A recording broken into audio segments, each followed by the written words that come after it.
안녕하세요. 저는 마취통증의학과 전문의 오지훈이라고 합니다.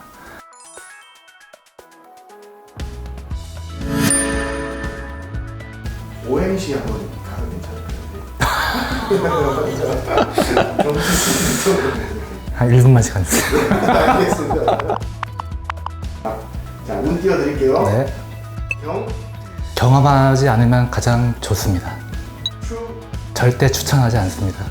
성, 성공적으로 치료받으셔야 됩니다. 루, 주저하지 마시고 통, 통증 클리닉 방문하십시오. 많이들 두통에 대해서 아시겠지만 아마 편두통, 긴장성 두통 같은 경우는 많이 들어보셨겠지만 경추성 두통에 대해서는 못 들어보신 분들이 많으리라고 생각합니다. 경추성 두통이란 쉽게 얘기해서 목 때문에 생긴 두통이라고 생각하시면 되겠습니다. 즉 목에 있는 뼈, 관절, 기타 연부 조직 등이 손상에 의해서 발생한 두통이라고 생각하시면 되겠습니다. 정상적인 구조물, 목에서 두통을 유발할 수 있는 구조물들에는 뼈나 관절, 그리고 근육, 신경, 혈관, 인대 등이 있습니다. 이렇게 정상적인 구조물들이 어떠한 외력이나 잘못된 생활 습관 또는 병변에 의해서 구조가 변경될 경우 경추성 두통이 발생할 수 있습니다.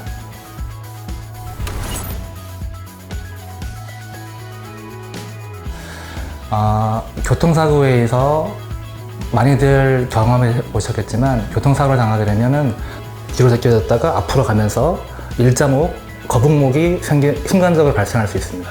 그리고 어떤 외력에 의해서 목이 과도하게 뒤로 제껴지거나 아니면은 과도하게 앞으로 제껴지거나 그럴 때 손상을 받을 수가 있고, 그리고 잘못된 생활 습관에 의해서 할 수 있는데, 요즘 스마트폰 많이 보시잖아요. 스마트폰을 보시게 되면은 각도가 눈 아래이기 때문에 과도하게 고개가 숙여질 수 있습니다.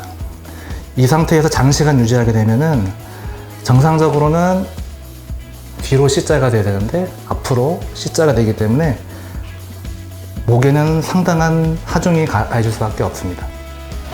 그리고 사무직에 일하시는 분들은 모니터를 많이 보시게 되는데 모니터 각도 역시 눈앞이 아니고 가슴 위치이기 때문에 역시 장시간 동안 일을 하게 되면 고개가 숙여질 수밖에 없어서 하중이 밑으로 내려가는 게 아니라 앞으로 쏠리게 돼서 통증이 유발될 수밖에 없습니다. 또한 높은 베개를 사용하시는 분들이 많은데 그 베개 역시 고개를 앞으로 쏠리게 하기 때문에 거북목을 유발할 수 있고요. 그리고 젊으신 분들 같은 경우, 수험생들 같은 경우에는 장시간 공부를 해야 되기 때문에 항상 고개를 숙여서 계시기 때문에 역시 거북목 같은 그런 증상을 유발할 수 있게 되겠습니다. 그리고 병변에 의한 통증을 유발할 수 있는데 디스크라는 점, 추간판 탈출증이라고 있는데 그 디스크에 의해서 신경이 눌리게 되면은 발생할 수 있고요. 그리고 척추를 이루는 후관절에 관절염이 발생하게 되면 역시 두통이 생길 수가 있습니다. 이때는 목 부위에 눌렀을 때 통증, 즉 압통이 동반되는 경우가 많습니다.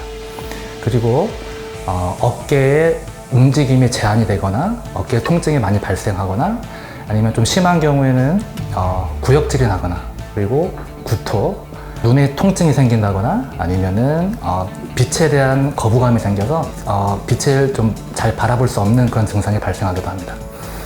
그리고 드물지만 디스크가 동반된 경우에는 팔저림이나 손저림 같은 신경하체 증상이 발생하기도 합니다.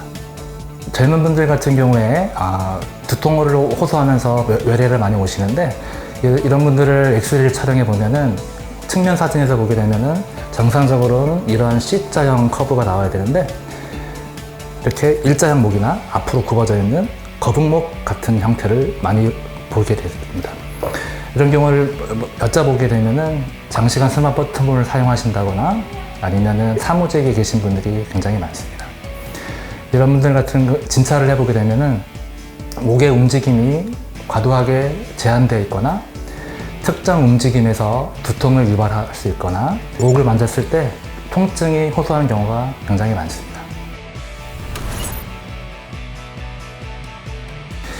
그 흔히 말씀하시는 뭐 긴장성 두통, 뭐 박동성 두통, 편두통 같은 경우에는 주로 여기 머리 위쪽에서 좀 국한되는 경우가 많은데요. 그리고 뭐 눈 증상이나 뭐 눈물 같은 걸 동반할 수 있는데 목까지 내려오는 경우는 드물게 돼서, 그러니까 목까지 이게 통증이 생기고 그리고 목에 좀 움직임이 좀 제한이 되거나 눌렀을 때 좀 아픈 게 있다 그러면은 일단은 경추성 두통을 의심해 보는 게 더 좋으실 것 같고요.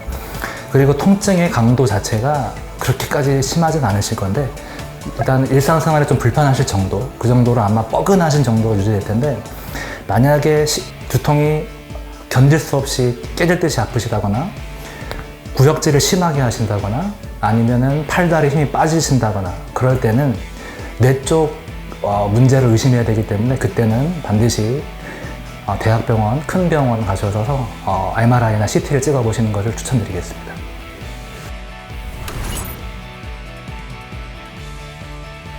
보통 다른 병들을 생각할 때 영상의학적 뭐 엑스레이나 CT, MRI 찍게 되면은 확진을 하는 경우가 되게 많은데요.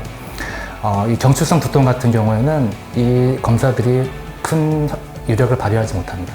의학용어로는 민감도 특이도라고 하는데 굉장히 낮아서 잘 의존하지는 않고요. 주로 진단적인 신경 차단술이라고 목의 관절 부위에 주사를 놓게 되는데요. 이렇게 되면은 정말 드라마틱하게 증상이 좋아지는 경우가 많습니다. 물론 약물 치료를 병행하는 경우도 있는데 단독 사용하게 되면은 효과가 많이 떨어지는 경우가 많고, 이런 신경 치료를 병행하게 되면 효과를 좀 더 보실 수 있고요. 그리고 일반적으로 두통에 사용되는 약물은 약간 효과가 떨어지기 때문에 거기에 추가해서 항우울제라든지 항경련제 같은 약물을 추가하게 되면은 보다 높은 효과를 보실 수 있고, 이와 병행해서 물리치료를 같이 하게 되면은 보다 좋은 효과를 보실 수 있게 됩니다. 하지만 가장 중요한 것은 이렇게 치료를 해도 다시 생활 습관이 잘못되게 되면은 재발할 수 있기 때문에 생활 습관의 조작이 굉장히 중요한데요.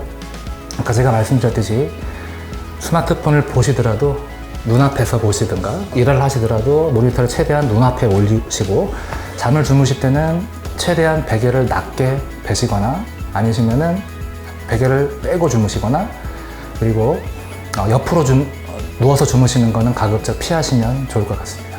네, 이상 마치겠습니다. 감사합니다.